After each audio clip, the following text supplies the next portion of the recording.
சாப்பிடாம தானே இருக்கணும். அதெல்லாம் இருந்துடலாங்க ஐயா. ஐயா சாப்பிடாம இருக்கணுங்க ஐயா. இவ்வளவு நாள் நீங்க சாப்பிட்டு சாப்பிட்டு பழகிட்டீங்க. அது எப்படி தெரியுங்களா இருக்கணும்? 3 விதமா இருக்கலாங்க ஐயா சாப்பிடாம. பாருங்க ஐயா, தண்ணி கூட சாப்பிடாம ஒண்ணுமே உமிழ்நீர் கூட முழுங்காம இருக்கலாங்க ஐயா. காலையிலிருந்து சாயந்தரம் வரணும்.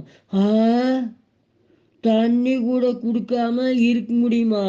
ஐயா அப்படியும் இருக்கலாங்க ஐயா. இதனால என்னங்க ஐயா நன்மை? அப்படிங்களா ஐயா? இந்த உண்ணா நோன்பு நீங்க தண்ணி கூட குடிக்காம இருக்கும்போதுங்க ஐயா, நம்ம உடம்புல அடிப்போஸ் திசுக்கள்ல இருந்து கொழுப்பு எல்லாம் பாருங்கன்னா கரைஞ்சிருங்க ஐயா.